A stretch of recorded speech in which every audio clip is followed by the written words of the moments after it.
चलिए अब हम लोग इस लेक्चर में पढ़ेंगे क्लासिफिकेशन ऑफ मैटर। लेकिन कौन सा क्लासिफिकेशन होगा, तो यहाँ पर देखिए केमिकल क्लासिफिकेशन ऑफ मैटर होगा, जिसमें से पिछला ही हम लोग वीडियो में पढ़े हुए physical classification of matter, matter के फिजिकल क्लासिफिकेशन को हम लोग लेकर के पढ़े थे, जिसमें टोटल मैटर के कितने स्टेट होते हैं, 5 स्टेट होते हैं। अब ये फिजिकल क्लासिफिकेशन किसके आधार पर रहता है, तो मैटर के फिजिकल स्टेट के आधार पर रहता है, उसके इंटरमोलिकुलर फोर्स ऑफ अट्रैक्शन के आधार पर रहता है, under the condition of temperature and pressure.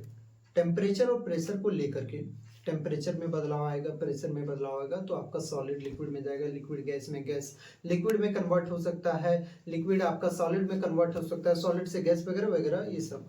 तो मैंने आप लोगों को एक टास्क दिया हुआ था कि physical properties of solid, physical properties of liquid and physical properties of gas, ये तीनों प्रॉपर्टी आप लिख करके आओगे, घर से पढ़ करके आओगे, क्योंकि ताकि हम लोगों का वीडियो का लेंथ ज़्यादा ना हो, खींचे ना, ठीक है। और वैसे भी ये सब क्लास 9th का टॉपिक था। आज हम लोग पढ़ेंगे केमिकल क्लासिफिकेशन ऑफ मैटर, जिसमें से मैंने बताया हुआ था कि 2 भागों में इसको बांटा गया है। पहला तो हो गया आपका प्योर सब्सटेंस और दूसरा मिक्सचर। तो इस अभी पर्टिकुलर लेक्चर में हम लोग पढ़ने का प्रयास करेंगे कि प्योर सब्सटेंस होते कि क्या है, किसे हम लोग कहते हैं। तो द सब्सटेंस, सबसे पहली बात, एक बारी डेफिनेशन अब मैं लिख रहा हूं तो इसे लिख ही देता हूं। The substance which are made up of one kind of particles, एक तरीके के पार्टिकल से मिलकर के बने होंगे, या तो फिर हम लोग क्या कहेंगे, same kind of particles, same kind of particle से मिलकर के बने हो, उसे हम लोग क्या कहते हैं, प्योर सब्सटेंस। अब आपके लिए क्या होता है प्योर सब्सटेंस, पता है कि जिसमें कोई भी प्रकार का मिलावट ना हो ना भाई, जिसमें कोई भी प्रकार का मिलावट ना हो, ये प्योर सब्सटेंस हो गया। वही पिछले लेक्चर वाला उदाहरण मैं देता हूँ, एग्जांपल मैं पेश करता हूँ आप लोगों के सामने। आप गए हो दूध लाने के लिए, आपके सामने में वहां पे दूध निकाला वो ग्वाला और आपको जस्ट वहीं पर दे दिया, आपके अनुसार क्या हुआ, दूध बिल्कुल शुद्ध हो गया, okay. But according to science, according to chemistry, chemistry के अनुसार आपका जो दूध है ना, वो बिल्कुल मिक्सचर है, वो प्योर सब्सटेंस नहीं है, शुद्ध पदार्थ नहीं है। अब बोलोगे भाई इतना प्योर सब्सटेंस, इतना तो मिल्क मेरा प्योर था, फिर भी आप इसे प्योर नहीं बोल रहे हो, तो फिर प्योर हुआ क्या, आपके अंदर का जो ब्लड है, आप कहीं भी कट लगाओगे तुरंत ब्लड निकलेगा। अब आपके शरीर में सिर्फ और सिर्फ आप ही का ब्लड होगा क्या, दूसरे इंसान का ब्लड है क्या, बिल्कुल नहीं, आप ही का ब्लड है। लेकिन आप उसको कट करिए, वहां से ब्लड निकल रहा है, साइंस के अकॉर्डिंग तो आपका वो जो ब्लड हुआ मिक्सचर हुआ, प्योर सब्सटेंस नहीं हुआ। अब सोच आ जाता है कि बोल सर फिर इस प्रकार से प्योर सब्सटेंस है क्या, फिर हम लोग करें तो करें क्या हुआ फिर प्योर सब्सटेंस। तो प्योर सब्सटेंस देखिए, the substance which are made up of same kind of particle, या तो only one kind of particle, सिर्फ एक ही प्रकार के पार्टिकल से मिलकर के बने होते हैं। एग्जांपल मैं देता हूं, फॉर एग्जांपल मैं कंसीडर करता हूं सोडियम एटम, सोडियम एलिमेंट मैं लेता हूं, ठीक। अब सोडियम का सिंबल क्या होता है, Na, एटॉमिक नंबर 11। अब भाई सपोज करिए आपके पास क्या है, इतना बड़ा सोडियम का टुकड़ा मिला, सोडियम मिला। अब क्या होता है कि जितने भी नॉन लिविंग थिंग्स होते हैं एटम से मिलकर के बने होते हैं, लिविंग थिंग्स होते हैं सेल से मिलकर के बने होते हैं। सोडियम क्या सांस लेता है क्या, नहीं, नॉन लिविंग थिंग्स है। तो सोडियम जब नॉन लिविंग थिंग्स थे, नॉन लिविंग थिंग्स है, तो ये किससे मिलकर के बना होगा, स्मॉल स्मॉल पार्टिकल से। And these small particles are called atoms, are called atom. ये एटम हुआ, ये एटम, एटम एटम एटम, सब के सब एटम हुए, लेकिन किसका एटम है, यहां पर आप क्या लिए हो, सोडियम लिए हुए हो, सोडियम Na। तो यहां पर किसका एटम होगा पता है, सोडियम का एटम्स होगा। किसका एटम देखने को मिलेगा, सोडियम। आप सोडियम लिए हो ना, सोडियम का एटम्स होगा। अब एक बात बताओ, मन में सोचो, अगर आप इस सोडियम को तोड़ोगे, मैं इस सोडियम को तोड़ूंगा तो यहां पर तोड़ूंगा तो क्या मिलेगा, सोडियम एटम मिलेगा। यहां पर तोड़ेंगे सोडियम एटम, यहां भी तोड़ेंगे sodium atom, sodium atom, sodium atom, ये सोडियम एटम, ये सोडियम एटम, अरे भाई हर एक जगह सोडियम एटम है ना। उस सोडियम एटम के अलावा क्या दूसरा कोई एटम है, नहीं है, सिर्फ और सिर्फ सब जगह सोडियम एटम। तो वन काइंड ऑफ पार्टिकल से मिलकर के बना हुआ है, सेम काइंड ऑफ पार्टिकल से मिलकर के बना हुआ है, यानी कि ये जो सोडियम हुआ ना, प्योर सब्सटेंस हुआ। जो सेम काइंड ऑफ पार्टिकल से मिलकर के बना होता उसे हम लोग प्योर सब्सटेंस कहते हैं। एक और एग्जांपल आप लोगों के सामने पेश किया जाए, मैग्नीशियम। मैग्नीशियम मैं लेता हूँ, मैग्नीशियम Mg एटॉमिक नंबर 12, ये मेरे पास हुआ मैग्नीशियम का टुकड़ा। अब भाई मैग्नीशियम भी स्मॉल स्मॉल एटम से मिलकर के बने होंगे, तो मैग्नीशियम किसका एटम से मिलकर के बना होगा? सोडियम के एटम से? क्या नहीं, मैग्नीशियम है तो किसके एटम से मिलकर के बने होंगे? मैग्नीशियम के एटम से, Mg एटम से। अब यहाँ पर देखिए ये भी magnesium atom, magnesium atom, magnesium atom, magnesium, सारे के सारे मैग्नीशियम के एटम होंगे, सारे के सारे। अगर मैं इसे तोड़ूंगा मैग्नीशियम का एटम, इसे तोड़ूंगा मैग्नीशियम का एटम, इसे तोड़ूंगा मैग्नीशियम का एटम, इसे तोड़ूंगा मैग्नीशियम, हर जगह तो मैग्नीशियम का ही एटम मिल रहा है ना। तो जब सब जगह एकदम सेम एटम मिल रहे होते हैं, सेम काइंड ऑफ पार्टिकल्स हैं, ये पार्टिकल के जगह पर एक दिक्कत है सर, पार्टिकल के जगह पर क्या हो सकते हैं भाई? पार्टिकल के जगह पर एटम्स हो सकते हैं भाई, पार्टिकल के जगह पर मॉलिक्यूल्स हो सकते हैं भाई, पार्टिकल्स की जगह पर इलेक्ट्रॉन्स हो सकते हैं, प्रोटॉन्स वगैरह हो सकते हैं। तो सेम काइंड ऑफ एटम मिल रहा है, यहाँ पर हमको क्या मिल रहा है? सेम काइंड ऑफ मॉलिक्यूल्स मिल रहे हैं क्या? नहीं, सेम काइंड ऑफ एटम मिल रहे हैं, तो भी ये क्या हो? एटम्स मिल रहे हैं, सेम काइंड ऑफ एटम्स मिल रहे हैं ना प्योर सब्सटेंस में। तो the substance which are made up of same kind of particles, इस पार्टिकल के जगह पर एटम्स या तो मॉलिक्यूल्स वगैरह कुछ भी रह सकते हैं, तो सेम काइंड ऑफ एटम से मिलकर के बने हुए, सेम काइंड ऑफ पार्टिकल से मिलकर के बने हुए, दैट इज प्योर सब्सटेंस, उसे मैं प्योर सब्सटेंस कहूंगा, उसे मैं प्योर सब्सटेंस कंसीडर करूंगा। तीसरा यहाँ पर मैं एक और एग्जांपल लेता हूं, जैसे कि चलिए मिल्क वाले एग्जांपल पे मैं आता हूं। अब सर मिल्क क्या हुआ भाई? प्योर सब्सटेंस हुआ या फिर मिक्सचर हुआ? तो मैंने बोला कि मिल्क जो है आपका मिक्सचर हुआ, बट आपके अनुसार क्या था? मिल्क प्योर सब्सटेंस, हाँ प्योर सब्सटेंस था। आपके अनुसार मिल्क प्योर सब्सटेंस था, मेरे अनुसार हो मिस्टेक हो रहा है मेरे से, कि आपके अनुसार जो मिल्क था ना वो आपका क्या था? प्योर था, और मेरे अनुसार क्या है यहाँ पर मिक्सचर टाइप में है। अब देखिए सर कैसे हुआ ये मिक्सचर टाइप में? देखिए मिल्क आप लेने गए तो क्या मिल्क में प्रोटीन की मात्रा होती है? सो बताइए, प्रोटीन होती है? बिल्कुल हाँ सर होता है। फैट होता है मिल्क में? हाँ सर फैट्स भी होता है। कार्ब होता है, कार्ब यानी कि कार्बोहाइड्रेट, कार्बोहाइड्रेट, कार्बोहाइड्रेट भी होता है। तो क्या मिल्क में सेम काइंड ऑफ पार्टिकल रहा? नहीं रहा, क्योंकि इसमें मिल्क में प्रोटीन भी है, फैट भी है, कार्बोहाइड्रेट भी है, ये तीनों है, मतलब एक से ज्यादा पार्टिकल हो गए, एक से ज्यादा टाइप्स ऑफ पार्टिकल्स हो गए, यानी कि मैं मिल्क को क्या बोल दूंगा? मिक्सचर बोलूंगा। क्या बोलूंगा मैं? मिक्सचर बोलूंगा। मिक्सचर क्यों बोलूंगा? क्योंकि मिल्क में सेम काइंड ऑफ पार्टिकल नहीं है। अगर सिर्फ और सिर्फ प्रोटीन रहता, प्रोटीन के अलावा कुछ भी नहीं रहता, मिल्क इज ऑल्सो कंसिडर, तो फिर मिल्क को भी हम लोग किस में कंसीडर कर लेते हैं? प्योर सब्सटेंस में। बट मिल्क में प्रोटीन है, फैट है, कार्बोहाइड्रेट है, ये सब अलग अलग प्रकार की चीजें हो गई, तो ये सब का सब क्या हो जाएगा? फिर मिल्क आपका नॉट प्योर सब्सटेंस, ये आपका किस में चला जाएगा? मिल्क मिक्सचर में चला जाएगा। एक और एग्जांपल पर चलते हैं भाई, ब्लड। चौथा एग्जांपल मैं लेता हूं ब्लड। ब्लड का हम लोग देखते हैं, तो ब्लड में देखिए ब्लड हमारा किससे मिलकर के बना हुआ? ब्लड भी एक प्रकार का, पता है ना, ब्लड एक प्रकार का टिश्यू होता है। ब्लड जो है हमारा एक प्रकार का टिश्यू है, बट वो कैसा टिश्यू है? फ्लूइड टिश्यू है, लिक्विड वाला टिश्यू है, ठीक। अब ब्लड में आपका सेल पाया जाता है, क्योंकि हम लोग जानते हैं कि ब्लड एक प्रकार का जब टिश्यू है, तो टिश्यू किससे मिलकर के बना होता है? बहुत सारे सेल्स से मिलकर के बने होते हैं। तो ब्लड में क्या आरबीसी होता है, यानी कि रेड ब्लड सेल होते हैं? बिल्कुल होते हैं। क्या ब्लड में डब्ल्यूबीसी होते हैं, यानी कि व्हाइट ब्लड सेल? बिल्कुल होते हैं। क्या ब्लड में प्लेटलेट्स होता है? प्लेटलेट्स क्या होता है? ये सब तीन चीज बिल्कुल होता है। और साथ में ब्लड में आपका कौन कैरी होता है? एनर्जी कैरी होता है सर, ग्लूकोज कैरी होता है सर ब्लड के भीतर में, और क्या होता है सर? प्रोटीन कैरी वगैरह होता है सर, एटीसी ये सब चीजें। कुछ आपका अनयूजुअल मटेरियल, अनवांटेड मटेरियल भी रहते हैं जो कि एक्सक्रिएट हो जाते हैं किडनी के द्वारा। खैर अभी बायोलॉजी का क्लास नहीं चल रहा है, यहाँ पर अभी हम लोग इसको देखते हैं कि ब्लड आपका प्योर सब्सटेंस है या फिर मिक्सचर। तो अब आप सोच के बताइए, क्या ब्लड प्योर सब्सटेंस रहा? क्या ब्लड में एक ही प्रकार के सब्सटेंस हैं? क्या एक ही प्रकार के पार्टिकल्स हैं? नहीं, क्योंकि आरबीसी है, डब्ल्यूबीसी है, प्लेटलेट्स हैं, एनर्जी वगैरह सब अलग अलग प्रकार के यहाँ पर आपका ब्लड में कंपोजिशन देखने को मिल रहा है, पार्टिकल्स देखने को मिल रहा है। तो ब्लड को हम लोग क्या कहेंगे? मिक्सचर कहेंगे। Blood is not pure substance. Hope कि आपको प्योर सब्सटेंस का डेफिनेशन समझ में आया होगा। प्योर सब्सटेंस क्या होता है? जो कि सेम काइंड ऑफ पार्टिकल से मिलकर के बने होते हैं। अब ये पार्टिकल क्या हो सकते हैं? एटम्स भी हो सकते हैं, मॉलिक्यूल्स भी हो सकते हैं। ओके, अब यहाँ पर जैसे मैंने उदाहरण लिया था, एग्जांपल लिया था, कंसीडर किया था सोडियम। सोडियम भाई किससे मिलकर के बना होगा? सोडियम के एटम से। तो सोडियम के एटम को अगर हम लोग तोड़ेंगे तो क्या मिलेगा? सोडियम का एटम। उसको तोड़ेंगे तो क्या मिलेगा? सोडियम का एटम। मैग्नीशियम है तो मैग्नीशियम, उसको तोड़ते जाएंगे, टुकड़ा करते जाएंगे तो मैग्नीशियम का ही अल्टीमेट हमको एटम मिलेगा, ना कि दूसरे अदर का एटम मिलेगा। अगर दूसरा का हमको एटम मिल जाए तो फिर क्या हो जाएगा? आपका इम्प्योर सब्सटेंस यानी कि मिक्सचर हो जाएगा।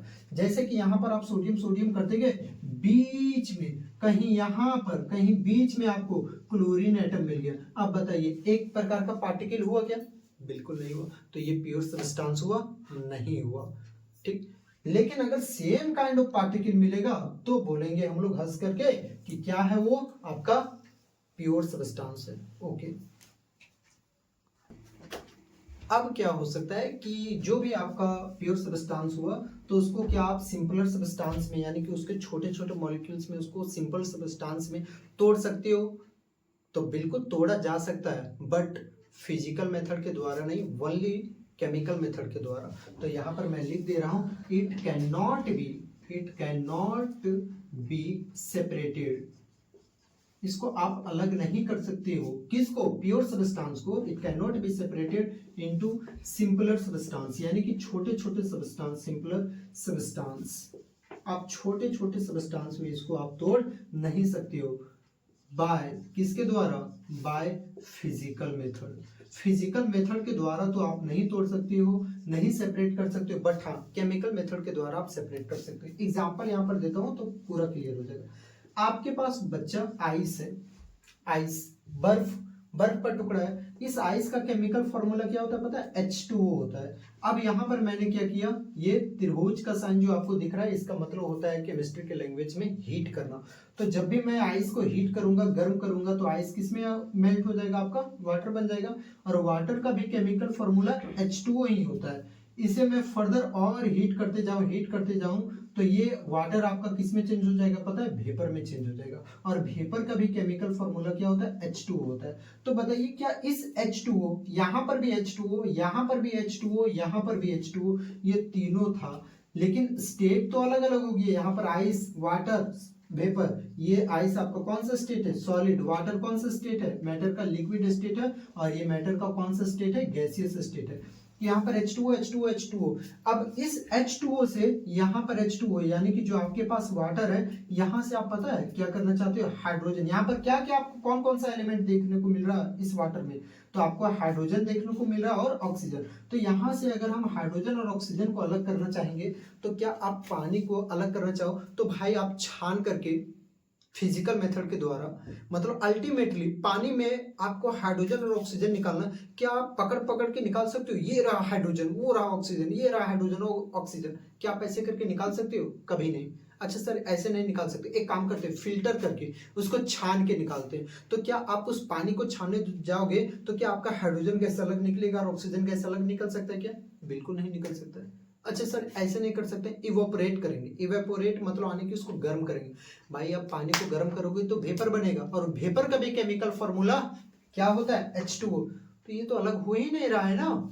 ये प्योर सब्सटेंस हुआ H2O, वाटर प्योर सब्सटेंस है, बट क्या ये अलग हो रहा है क्या? नहीं। कौन सा मेथड से आपका अलग नहीं हो रहा? आप फिल्टर कर रहे हो, नहीं अलग हो रहा। आप छान वगैरह रहे हो, नहीं अलग हो रहा। सेडिमेंट कर रहे हो उसको, नहीं अलग हो रहा है। इवेपोरेट कर रहे हो, नहीं अलग हो रहा है। यानी कि फिजिकल मेथड से ये अलग नहीं होते। तो फिर कौन सा मेथड से अलग होते हैं? इसको हम लोग सिर्फ और सिर्फ किस मेथड से अलग कर सकते हैं? By chemical method. इसके लिए यहाँ पर हम लोग क्या करेंगे? इलेक्ट्रिक करंट जैसे ही प्रोवाइड करेंगे, इलेक्ट्रोलिसिस जैसे ही करवाएंगे ना, तो यहाँ पर आपका क्या होगा? ये H2O में हाइड्रोजन गैस अलग हो जाएगा और ऑक्सीजन गैस अलग हो जाएगा।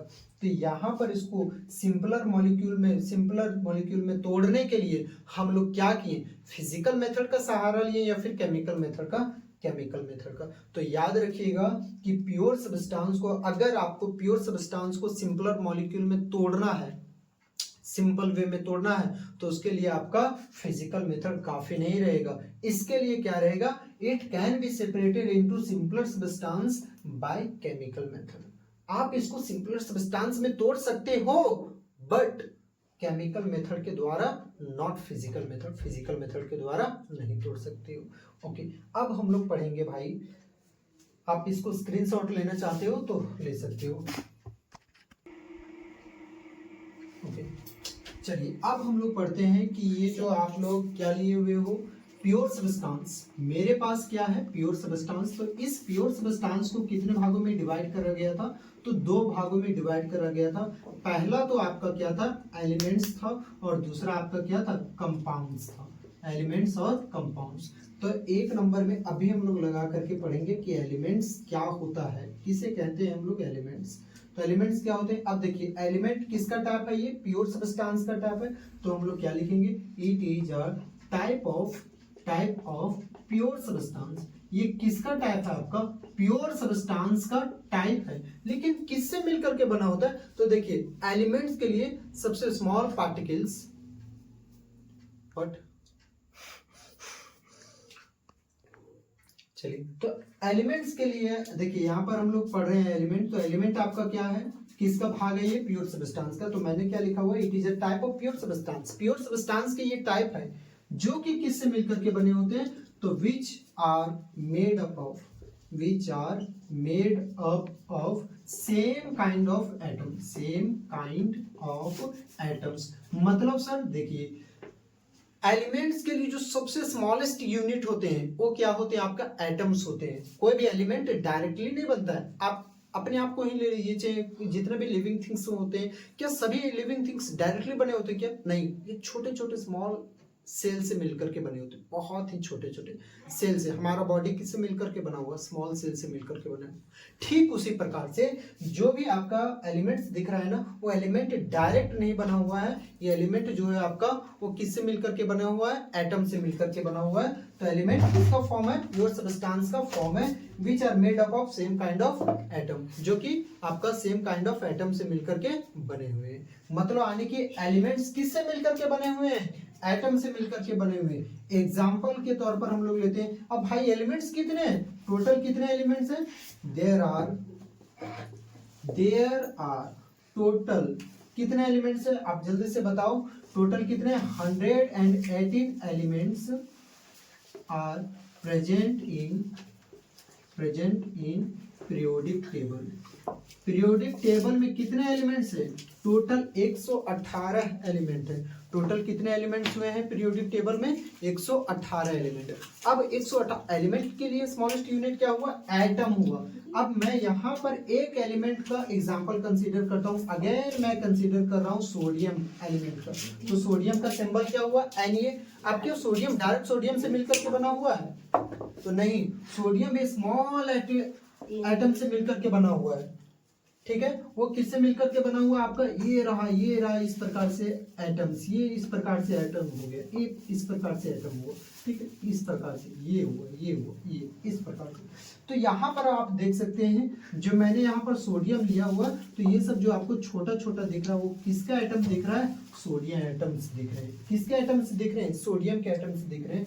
तो जितने भी एलिमेंट्स होते हैं वो आपका किससे मिलकर के बने होते हैं, एक ही टाइप के एटम से मिलकर के बने होते हैं। अब भाई सोडियम ही है मेरे पास ना, तो सोडियम किससे मिलकर के बना हुआ है, सोडियम के ही एटम से। कोई दूसरा एलिमेंट तो है ही नहीं कि दूसरे के एटम से मिलकर के बने हुए होते हैं। सो ये तो सबसे इजी है आपको समझने के लिए। दूसरा अगर हम लोग लेते हैं, मान लेते हैं मेरे पास है हाइड्रोजन। हाइड्रोजन का सिंबल क्या होता है, H। अब मेरे पास इतना बड़ा सा हाइड्रोजन है, तो यहाँ पर आपको दिख रहा होगा कि ये हो गया स्मॉल पार्टिकल्स हो गया, इसका एटम हो गया। ये आपने क्या ले रखा है, हाइड्रोजन ले रखा है। तो यहाँ पर किसके एटम होंगे, H एटम, हाइड्रोजन के एटम्स देखने को मिलेंगे। यहाँ पर हाइड्रोजन का एटम, सोडियम का एटम, तो सिर्फ और सिर्फ यहाँ पर ये भी हाइड्रोजन एटम, सारे के सारे किसके एटम देखने को मिलेंगे, हाइड्रोजन के ही एटम ना। दूसरे के तो एटम तो होंगे नहीं भैया, क्योंकि अल्टीमेटली मेरे पास सिर्फ हाइड्रोजन है, तो फिर मिलेगा क्या, हाइड्रोजन ही मिलेगा। सोडियम है तो मिलेगा क्या, सिर्फ सोडियम मिलेगा। मैग्नीशियम है तो मैग्नीशियम मिलेगा, कैल्शियम है तो कैल्शियम मिलेगा। इस प्रकार से टोटल 118 एलिमेंट है, तो अपने अपने एटम से मिलकर के बने होते हैं। अब यहाँ पर आप लोगों से एक सवाल है, क्या एलिमेंट्स को सिंपलर सब्सटेंस में तोड़ा जा सकता है, सोच के बताइए। क्या एलिमेंट्स को सिंपलर वे में तोड़ा जा सकता है बाय फिजिकल और केमिकल मेथड, दोनों मेथड का यूज करके। तो आप तो क्या आप तोड़ सकते हो एलिमेंट्स को? हम लोग सिंपल मॉलिक्यूल में तोड़ सकते हैं बाय फिजिकल और chemical method. By pure substance को तो आप भूल जाओ फिजिकल मेथड का यूज करके तोड़ने के लिए। लेकिन क्या एलिमेंट्स को by the use of chemical method के द्वारा आप उसे ब्रेक डाउन कर सकते हो सिंपलर वे में? नहीं। क्यों? सुनो, यहाँ पर सोडियम अकेला है भाई, अकेला है तो आप किसको तोड़ोगे? जब वो आदमी अकेला है तो उसको मार के कैसे अलग कैसे करोगे? हम अकेले हैं, किसके साथ अलग करोगे? कैसे अलग करोगे? तो सोडियम भी यहाँ पर आपको अकेला नजर आ रहा है, तो आप क्या इसको सिंपलर वे में तोड़ सकते हो क्या? नहीं टूट सकता, क्योंकि सोडियम अकेला ही है, टूटेगा ही नहीं। हाइड्रोजन भी अकेला है, टूटेगा ही नहीं। चलिए आप इसको जल्दी से स्क्रीनशॉट ले लीजिए। चलिए अब हम लोग पढ़ते हैं यहाँ पर टोटल कितने एलिमेंट्स हैं। तो 118 एलिमेंट है। अब हमारे पीरियोडिक टेबल में टोटल 118 एलिमेंट्स। इन 118 एलिमेंट्स को टोटल कितने भागों में बांटा गया? 3 भागों में बांटा गया। पहला तो हो गया आपका मेटल्स, दूसरा आपका क्या हो गया? नॉन मेटल्स हो गया, और तीसरा आपका क्या हो गया? Metalloids. Metals, non metals and metalloids. अब मेटल क्या होते हैं? विच, अब ये सब आपको खुद से डेफिनेशन लिखना, मैं थोड़ा सा हल्का फुल्का मैं लिखवा दूंगा, बाकी डेफिनेशन खुद से तैयार करना।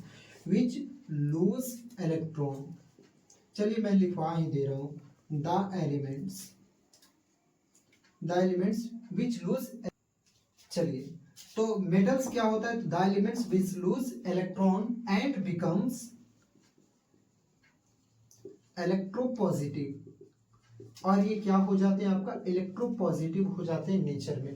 उसको हम लोग क्या कहते हैं? एलिमेंट, उसको हम लोग मेटल्स कहते हैं। अब ये मेटल का संख्या कितना होता है? तो टोटल याद रखिएगा 93 मेटल्स हो गए। मेटलॉइड्स का संख्या कितना होता है? 7 मेटलॉइड्स हो गए। और नॉन मेटल आपके कितने हो गए? 18 नॉन मेटल्स हो गए। तो एलिमेंट्स को टोटल कितने भागों में कैटेगराइज किया गया? 3, metal, non metal, metalloids. Metals का संख्या कितना? नंबर 93। मेटल्स किसे कहते हैं? तो द एलिमेंट्स, वैसे एलिमेंट, क्योंकि मेटल्स किसका भाग है भाई? एलिमेंट का है, तो वैसा एलिमेंट विच लूज इलेक्ट्रॉन, जो कि इलेक्ट्रॉन को लूज करते हैं। एग्जाम्पल, अभी एग्जाम्पल से क्लियर हो जाएगा आपको। आप क्लास 10th में पढ़ करके आए होंगे, 9th में पढ़ करके आए होंगे सोडियम का एटॉमिक नंबर 11। यहाँ फर्स्ट ऑर्बिट में मैं 2 दिया हूँ, 8 दिया हूँ, 1 दिया हूँ। अब जितने भी एलिमेंट होते हैं वो किसको पाना चाहते हैं? नोबल एलिमेंट बनना चाहते हैं, स्टेबल होना चाहते हैं। ये स्टेबल होने के लिए सोडियम क्या करेगा? अपना एक इलेक्ट्रॉन को लूज करेगा, और जैसे एक इलेक्ट्रॉन लूज करेगा इसके ऊपर में कौन सा चार्ज आ जाएगा? एक पॉजिटिव चार्ज आ जाएगा। अगर मैं यहाँ पर दूसरा एग्जांपल कंसीडर करता हूँ, मैग्नीशियम एटॉमिक नंबर 12, 2,8,2, तो ये भी क्या करेगा? 2 इलेक्ट्रॉन को लूज करेगा, और 2 इलेक्ट्रॉन लूज करके यहाँ पर मैग्नीशियम के ऊपर में 2 पॉजिटिव चार्ज आ जाएंगे।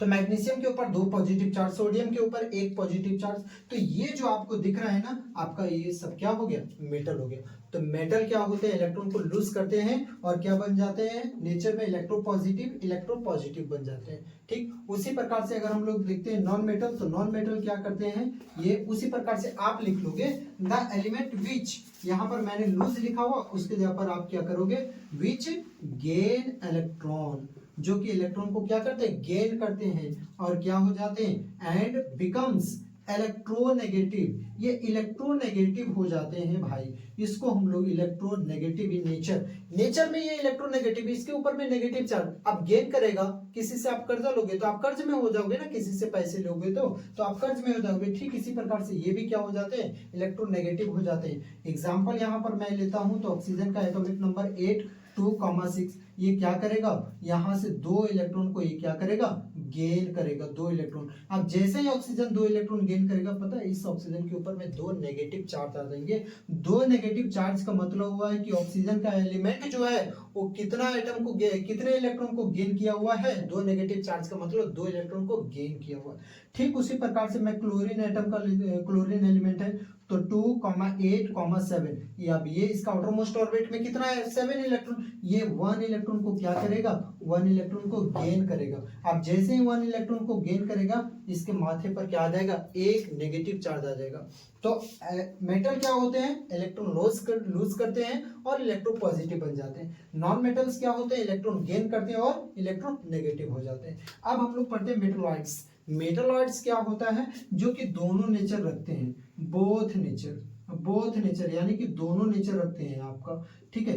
क्या क्या नेचर रखते हैं, मतलब उसमें मेटल का भी रहेगा, मेटल्स, और साथ में आपका क्या देखने को मिलेगा, नॉन मेटल्स का भी गुण देखने को मिलेगा। एग्जाम्पल के तौर पर यहाँ पर आप ले लीजिए सिलिकॉन हो गया, जर्मेनियम हो गया, ये सब आपके क्या हो गए, मेटलॉइड्स हो गए। मतलब दोनों का नेचर भी रख सकते हो, मेटल का भी और नॉन मेटल्स का भी। अब यहाँ पर हम लोग पढ़ते हैं, ये हो गया मेटल, नॉन मेटल, मेटलॉइड्स। अब मेटल का फिजिकल प्रॉपर्टी क्या होता है, आपका होमवर्क है ये, आप घर से करो। फिजिकल प्रॉपर्टी क्या होता है, जैसे कि इसका बॉइलिंग पॉइंट, मेल्टिंग पॉइंट, ये आपका क्या देखने को मिलता है, हाई देखने को मिलता है। ये जनरली नेचर में कैसे होते हैं, हार्ड पाए जाते हैं, मेटल को जल्दी से आप कट नहीं कर सकते हो। और क्या होते हैं, जो भी मेटल्स होते हैं वो हीट एंड इलेक्ट्रिसिटी को कंडक्ट करते हैं। और भी मेटल में डक्टिलिटी का प्रॉपर्टी होता है, और भी मेटल में माइलेबिलिटी का क्या होता है, प्रॉपर्टी होता है। ठीक उसी प्रकार से नॉन मेटल में आते हैं, तो नॉन मेटल में इसी के अपोजिट हो जाएगा। अब मेटलॉइड्स को आपको उतना पढ़ना नहीं है। उसी प्रकार से मेटल का आपको केमिकल प्रॉपर्टी देखना है, नॉन मेटल का केमिकल प्रॉपर्टी देखना है। मेटल ऑक्सीजन से रिएक्शन करके मेटल ऑक्साइड बनाते हैं, मेटल वाटर के साथ रिएक्शन करके मेटल हाइड्रोक्साइड और साथ में आपका हाइड्रोजन गैस बनाते हैं, मेटल एसिड से रिएक्शन करके सॉल्ट और हाइड्रोजन गैस बनाते हैं। ये सब आपको घर से खुद से करके आना है, मेटल नॉन मेटल का ये सब physical property and chemical property. मैं आगे बढ़ता हूँ। अब देखिए यहाँ पर मैं थोड़ा सा और डीप में हम लोग जाएंगे भाई। क्लास 11th 10th वाला टॉपिक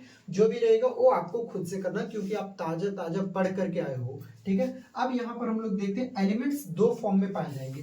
एलिमेंट्स दो फॉर्म में, या तो किसके फॉर्म में पाए जाएंगे, एटम्स के फॉर्म में पाए जाएंगे, या तो दूसरा किसके फॉर्म में पाए जाएंगे, मॉलिक्यूल्स के भी फॉर्म में पाए जाते हैं। अब सर एटम्स क्या होता है, मॉलिक्यूल्स क्या होता है, समझिए। जो बिल्कुल अकेला है, जिसके पास कोई नहीं है, कुछ भी नहीं है, उसको बोल दीजिएगा कि वो एलिमेंट एटम के फॉर्म में है। और अगर उस एलिमेंट, जैसे कि यहाँ पर मैं लेता हूं यहाँ पर सोडियम, तो सोडियम यहाँ पर देखिए, सोडियम के साथ कोई और भी है या फिर सोडियम ही है, तो सोडियम के साथ सिर्फ और सिर्फ सोडियम नजर आ रहा है। तो ये सोडियम एलिमेंट तो हुआ, बट ये किस फॉर्म में हुआ भाई, ये एलिमेंट तो हुआ बट किस फॉर्म में हुआ पता है, एटम के फॉर्म में हुआ। क्यों, क्योंकि यहाँ पर सोडियम बिल्कुल अकेला किसी और के साथ में नहीं है। फिर से मैं यहाँ पर लेता हूँ Mg, मैग्नीशियम, ये भी क्या हुआ, एलिमेंट तो हुआ क्योंकि बिल्कुल अकेला है, लेकिन किसी और के साथ में क्या नहीं। तो यहाँ पर किस फॉर्म में हुआ, एलिमेंट तो है बट एटम के फॉर्म में है। तो एलिमेंट दो फॉर्म में रह सकते हैं, either it should be atoms और इट शुड बी मॉलिक्यूल्स। या तो एटम के फॉर्म में रहेगा या तो फिर मॉलिक्यूल्स के फॉर्म में रहेगा। अब आप O2 ले लो भाई, तो ऑक्सीजन ही है क्या, ऑक्सीजन के अलावा दूसरा और कोई एलिमेंट है, ध्यान से सुनिए,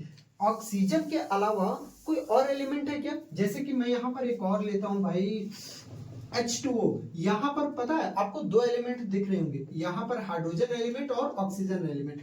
जब दो या दो से ज्यादा एलिमेंट कंबाइंड होते हैं chemically, when two or more elements chemically combined in fixed proportion, तो आपका क्या बनता है, कंपाउंड बनता है। मतलब दो या दो से जब ज्यादा एलिमेंट केमिकली कंबाइंड हो जाते हैं। अब यहाँ पर देखिए हाइड्रोजन एलिमेंट भी है और ऑक्सीजन एलिमेंट, तो दो एलिमेंट तो कंबाइंड है ना, ये एलिमेंट नहीं हुआ आपका, यहाँ पर इन दोनों को मिला करके हम लोग कहेंगे कंपाउंड हुआ। CO2 ले लो भाई आप, तो CO2 में कार्बन है, ऑक्सीजन देखने को मिल रहा है, कार्बन ऑक्सीजन दो अलग अलग एलिमेंट हो गए ना, इसको हम लोग क्या कह देंगे, कंपाउंड कहेंगे। लेकिन एक ही एलिमेंट रहेगा अलग अलग में, तो उसको हम लोग क्या कहेंगे कि वो आपका क्या हो गया, आपका वो आपका एलिमेंट हो बट मॉलिक्यूल्स के फॉर्म में। जैसे कि यहाँ पर लेते हैं ऑक्सीजन, तो इस ऑक्सीजन, यहाँ पर ऑक्सीजन कितना है, दो है। ऑक्सीजन यहाँ पर आपको कितना मिल रहा है देखने को, दो मिल रहा है देखने को। तो ये तो एलिमेंट हुआ क्योंकि यहाँ पर सिर्फ ऑक्सीजन है, ऑक्सीजन के अलावा दूसरा कोई अदर एलिमेंट नहीं है, सिर्फ ऑक्सीजन है, एलिमेंट तो हुआ बट किस फॉर्म में पता है, मॉलिक्यूल के फॉर्म में। होप कि थोड़ा सा और समझ में आया होगा। यहाँ पर अगर हम लोग लेते हैं O3, यहाँ पर फिर से बताइए क्या ऑक्सीजन है या ऑक्सीजन के अलावा दूसरा कोई और है, सिर्फ ऑक्सीजन है सर। तो सिर्फ ऑक्सीजन है तो इसको भी हम लोग क्या कहेंगे, एलिमेंट कहेंगे, बट ये किस फॉर्म में पता है, मॉलिक्यूल के फॉर्म में। किस फॉर्म में है ये, मॉलिक्यूल के फॉर्म में। एक और लेते हैं पॉलीएटॉमिक, यानी कि एसिड, सल्फर ले लेते हैं, तो ये आपका सिर्फ और सिर्फ सल्फर देखने को मिल रहा है। क्या यहाँ पर और भी आपको कुछ देखने को मिल रहा है क्या, चलने दो। यहाँ पर सिर्फ और सिर्फ क्या देखने को मिल रहा है, सल्फर देखने को मिल रहा है। यहाँ पर और भी कुछ देखने को मिल रहा है नहीं। तो सल्फर आपका एलिमेंट हुआ, लेकिन अब आप बताओ ये सल्फर जो है एटम के फॉर्म में कि मॉलिक्यूल के फॉर्म में? तो सर सल्फर जो है ना, यहाँ पर सिर्फ सल्फर ही है, लेकिन इसका नंबर ज्यादा हो गया, एक से ज्यादा नंबर हो जाएगा मॉलिक्यूल। यहाँ पर सिर्फ एक ही है, एलिमेंट है, लेकिन नंबर में भी एक है, एटम। एलिमेंट तो है बट एटम के फॉर्म में है। मैग्नीशियम को लीजिए तो मैग्नीशियम एलिमेंट है, बट यहाँ पर मैग्नीशियम का नंबर एक ही है, मतलब ये मैग्नीशियम एटम के फॉर्म में। ऑक्सीजन को लीजिए तो ऑक्सीजन एलिमेंट है, बट ऑक्सीजन में नंबर ज्यादा है, मॉलिक्यूल के फॉर्म में। ये एलिमेंट भी किसके फॉर्म में, मॉलिक्यूल। तो यानी कि एलिमेंट दो फॉर्म में हो सकते हैं, एटम के भी फॉर्म में, मॉलिक्यूल के फॉर्म में। यहाँ पर मैं एग्जांपल में लिख दे रहा हूँ, जैसे कि सोडियम हो गया भाई, मैग्नीशियम हो गया, कैल्शियम हो गया, हाइड्रोजन वगैरह हो गया, क्लोरीन वगैरह हो गया, ये सब एटम के फॉर्म में हुए। बट यहाँ मॉलिक्यूल के फॉर्म में ऑक्सीजन गैस ले लीजिए, नाइट्रोजन गैस ले लीजिए, हाइड्रोजन गैस ले लीजिए, O3 ओजोन आप ले लो भाई, Cl2 क्लोरीन गैस ले लो, S8 है ये सल्फर का, जो कि क्राउन स्ट्रक्चर होता है। ये सब आपके किस फॉर्म में है, मॉलिक्यूल्स के फॉर्म में। अब देखिए यहाँ पर भी एक ही एलिमेंट है, एक ही एलिमेंट है, बट नंबर ज्यादा हैं, तो मतलब ये मॉलिक्यूल्स के फॉर्म में। मॉलिक्यूल्स के फॉर्म में कौन, आपका एलिमेंट। तो एलिमेंट दो फॉर्म में एग्जिस्ट कर सकता है, either it should be atoms और either it should be molecule. एक ही रहेगा तो एटम के फॉर्म में, एक से ज्यादा रहेगा तो मॉलिक्यूल के फॉर्म में रहेगा। होप कि आपको समझ में आया होगा। अब जल्दी से आप इसे स्क्रीनशॉट ले लो। अब मैंने आपको क्या बताया कि जो एलिमेंट हुए वो दो फॉर्म में, एटम के फॉर्म में या तो मॉलिक्यूल। अब पता है भाई ये मॉलिक्यूल के फॉर्म में भी रहेगा ना, तो ये मॉलिक्यूल के फॉर्म में फिर दो स्टेट में रहेगा, या तो फिर क्या होगा, होमो एटॉमिक होगा, होमो एटॉमिक, या तो फिर क्या हो जाएगा, हेटेरो एटॉमिक हो जाएगा। होमो एटॉमिक या तो हेटेरो एटॉमिक हो जाएगा। ये सब हम लोग बाद में पढ़ेंगे अभी, ठीक है। अभी हम लोग थोड़ा सा और आगे बढ़ते हुए हैं, बढ़ रहे हैं हम लोग, नेक्स्ट टॉपिक में हम लोग चलते हैं।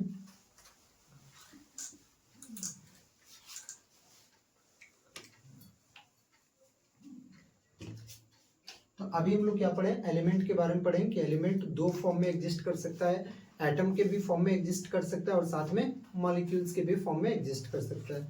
अब हम लोग पढ़ते हैं कि एटॉमिसिटी होता है क्या है sir, what is atomicity. Atomicity कहते किसे हैं, the total number of, atomicity मतलब किसी मॉलिक्यूल में जो एटम का संख्या बता दे वो आपका क्या हो गया, एटॉमिसिटी हो गया, ठीक है। तो the total number of atom, the total number of atoms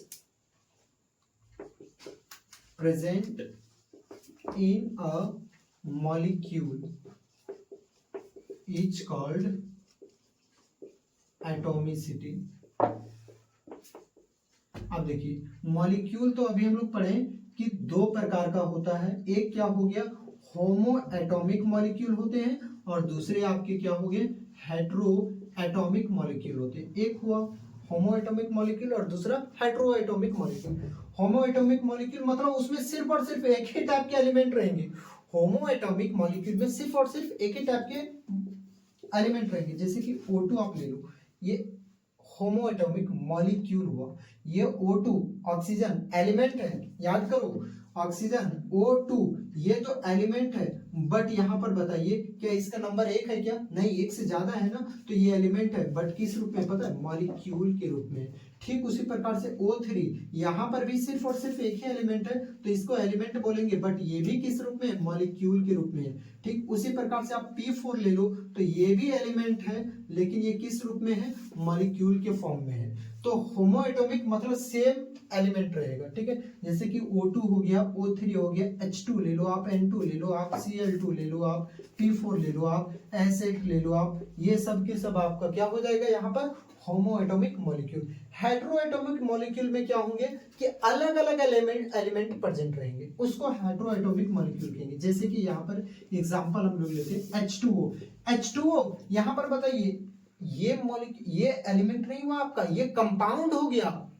याद करिए थोड़ी देर पहले आप कि अलग अलग एलिमेंट प्रेजेंट रहता है, उसे हम लोग क्या कहते हैं, कंपाउंड, क्योंकि यहाँ पर हाइड्रोजन एटम है और ऑक्सीजन एटम है, यानी कि हाइड्रोजन एलिमेंट ऑक्सीजन एलिमेंट, इसको कंपाउंड कहेंगे। कंपाउंड है बट यहाँ पर ये क्या है, मॉलिक्यूल है।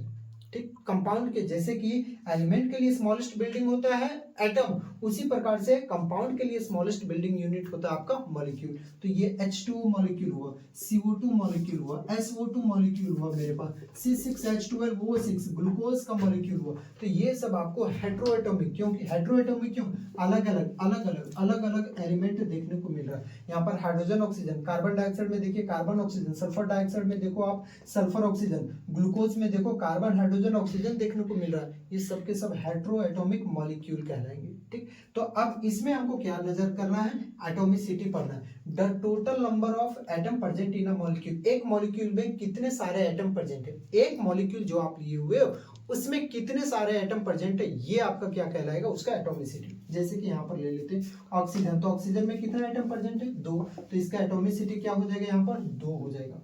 यहाँ पर मैं लिख रहा हूँ O2 यहाँ पर लीजिए, तो ऑक्सीजन में कितना एलिमेंट प्रेजेंट है सर, कितना एटम प्रेजेंट है, 2, तो यहाँ पर इसका एटॉमिसिटी क्या हो जाएगा, इसका एटॉमिसिटी हो जाएगा 2। यहाँ पर आप ले लो O3, तो O3 यहाँ पर कितने, ऑक्सीजन के कितने एटम है, 3, तो इसका एटॉमिसिटी कितना होगा, 3। P4, तो फास्फोरस में देखते हैं, तो फास्फोरस में कितने सारे एटम है, तो इसमें कितने सारे एटम है, 4 एटम है। अब हम लोग लेते हैं एसिड, तो इसमें कितने सारे एटम है, 8 एटम है, तो इसके एटॉमिसिटी कितना निकलेगा, 8 निकलेगा। ठीक उसी प्रकार से अब हम लोग लेते हैं H2O, हाइड्रोएटॉमिक वाला हम लोग कंसीडर करते हैं। तो हाइड्रोजन का यहाँ पर कितना एटम है, 2 एटम है, प्लस ऑक्सीजन का कितना एटम है, 1, तो टोटल कितना हुआ, 2 और 1 3, इसका एटॉमिसिटी 3 निकला।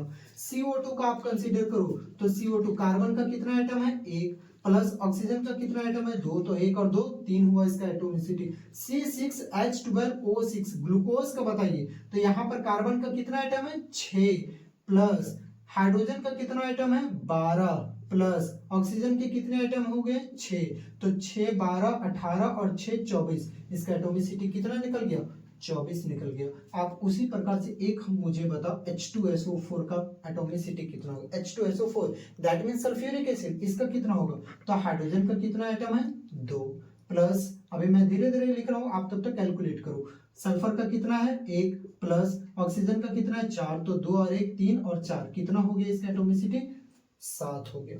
होप कि आपको समझ में आ गया होगा। अब यहाँ पर मान लेते हैं 3CO2 रहा, तो सर इसका एटॉमिसिटी कैसे निकालेंगे, ये जो 3 है ना भाई सभी के लिए गुना में है, कार्बन और ऑक्सीजन के लिए। तो पहले यहाँ पर कार्बन का एटम कितना है, 1 है, प्लस ऑक्सीजन का एटम कितना है, 2, ठीक, और बाहर में कितना है, 3, तो यहाँ पर 3 का 3 मैंने लिखा, 1 और 2 कितना हो गया, 3, तो 3 3 9 हो गया। ठीक उसी प्रकार से यहाँ पर 4H2SO4 रहता, तो यहाँ पर H2SO4 का एक H2SO4 में कितना आया, 7, तो 7 आया हुआ है, टोटल है कितने, यहाँ पर 4 मॉलिक्यूल है, तो 28, 7 चौके 28 एटॉमिसिटी निकल जाएगा। ठीक है, चलिए ये हम लोगों का खत्म होता है, आप इसे स्क्रीनशॉट ले लीजिए। चलिए ये जो एटॉमिसिटी वाला टॉपिक है, ये अभी एलिमेंट्स के हिसाब से इस टॉपिक को हम लोग यहीं पर रोकेंगे। जब हम लोग कंपाउंड भी पढ़ लेंगे, जैसा कि अभी हम लोग जस्ट पढ़ेंगे कंपाउंड, उसके बाद फिर से एटॉमिसिटी हम लोग पढ़ेंगे, एलिमेंट्स और कंपाउंड्स दोनों को कंबाइंड मिला करके। अभी हम लोग पढ़ते हैं कंपाउंड किसे कहते हैं, जब ये पढ़ लेंगे तब एटॉमिसिटी पूरा और भी डिटेल में हम लोग जाएंगे। होप कि आप एलिमेंट के हिसाब से एटॉमिसिटी निकालना सीख गए होंगे। एटॉमिसिटी क्या कहलाता है कि जितने सारे एलिमेंट में, एक एलिमेंट में जितने सारे एटम प्रेजेंट होते हैं उसे हम लोग क्या कहते हैं, उसका एटॉमिसिटी। बट वो जो एटॉमिसिटी हम लोग पढ़े वो किसके हिसाब से, एलिमेंट के हिसाब से पढ़े। एलिमेंट 2 तरीके से एग्जिस्ट कर सकता है, एटम के भी फॉर्म में एग्जिस्ट कर सकता है और मॉलिक्यूल्स के भी फॉर्म में एग्जिस्ट कर सकता है। और एलिमेंट्स के लिए सबसे छोटा यूनिट क्या होता है आपका, एटम्स होते हैं। और क्या एलिमेंट को आप सिंपलर मॉलिक्यूल में तोड़ सकते हैं, सिंपलर सब्सटेंस में तोड़ सकते हैं क्या, नहीं, ना तो आप फिजिकल मेथड का यूज करके तोड़ सकते हो, ना तो आप केमिकल मेथड। अब यहाँ पर कंपाउंड क्या होता है, तो याद करिए कंपाउंड भी किसका रूप है, प्योर सब्सटेंस का। याद करो प्योर सब्सटेंस को 2 भागों में बांटा गया था, पहला तो था एलिमेंट और दूसरा आपका क्या था, कंपाउंड था। पहला आपका एलिमेंट था और दूसरा कंपाउंड। तो ये जो कंपाउंड वो किसका टाइप है, प्योर सब्सटेंस का। तो मैं क्या लिखूंगा, it is type of pure substance, it is a type of pure substance, ये प्योर सब्सटेंस का टाइप है। ठीक है, which is when 2 or more element, जब 2 या 2 से ज्यादा एलिमेंट्स, व्हेन टू और more elements chemically combined together,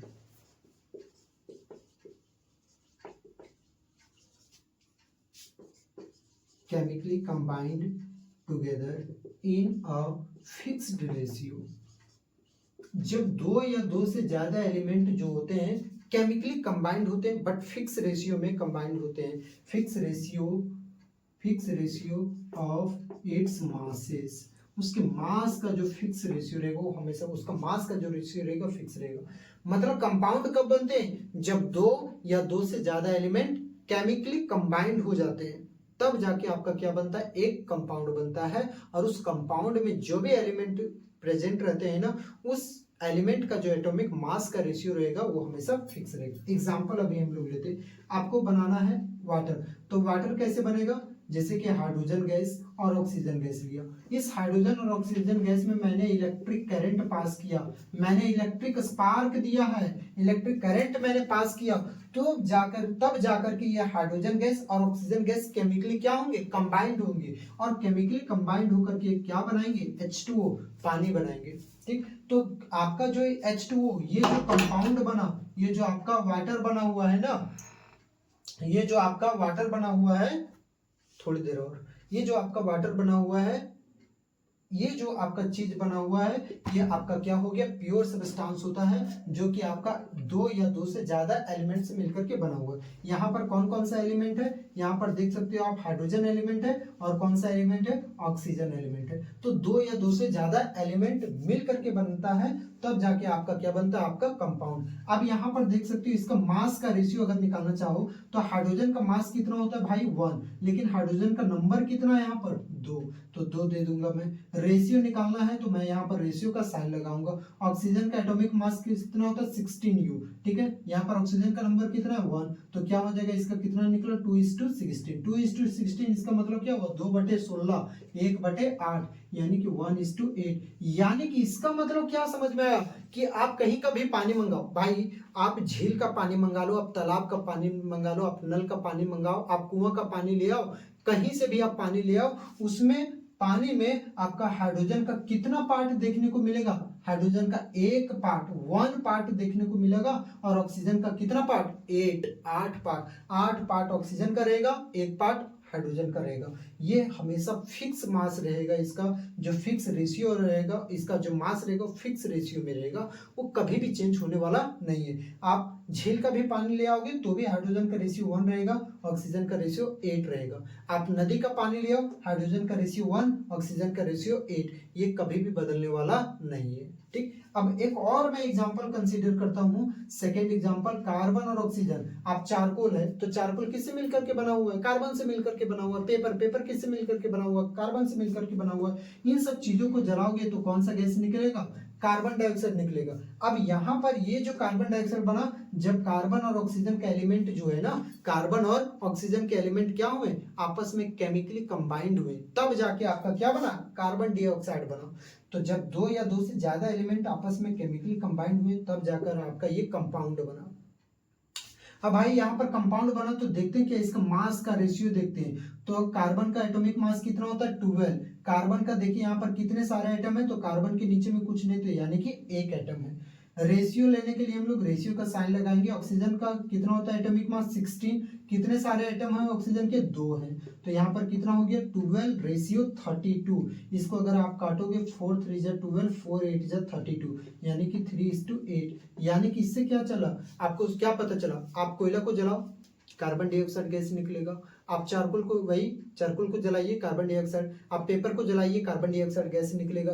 अलग अलग चीजों को जलाओ, कार्बन डाइऑक्साइड गैस जो निकल रहा है, उसमें कार्बन के कितने पार्ट्स?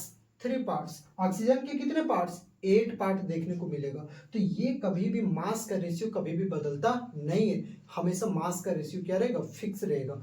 उसको हम लोग क्या कहते हैं? कंपाउंड कहते हैं। जब 2 या 2 से ज्यादा एलिमेंट रहता है ना कोई भी चीज में, तब उसे आप क्या बोल दोगे? कंपाउंड। अब बताओ भाई, H2SO4 सल्फ्यूरिक एसिड, ये एलिमेंट हुआ या फिर कंपाउंड हुआ? तो यहाँ पर देखिए, हाइड्रोजन है, सल्फर है, ऑक्सीजन है, एक से ज्यादा एलिमेंट हो गए ना, इसको हम लोग क्या कह देंगे?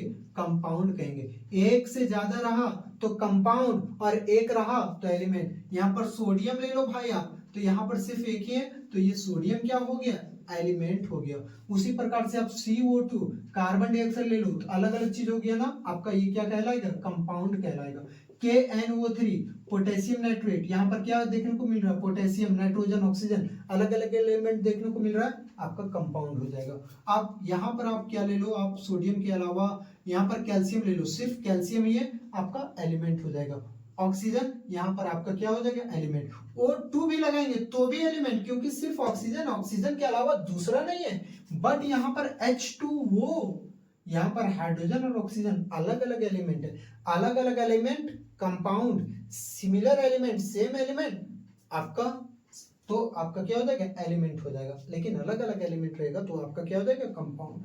तो कंपाउंड किसे कहते हैं, तो it is a type of pure substance. Pure substance का टाइप होता है व्हेन टू और more elements chemically combined together, जब दो या दो से ज्यादा एलिमेंट केमिकल रूप से कंबाइंड होते हैं in a fix ratio of its mass, उसके मास का जो भी रेशियो रहेगा वो फिक्स रहेगा, जैसे कि एग्जांपल होंगे। ओके, आप इसको जल्दी से स्क्रीनशॉट ले लीजिए। अब हम लोग मिलेंगे नेक्स्ट वीडियो में।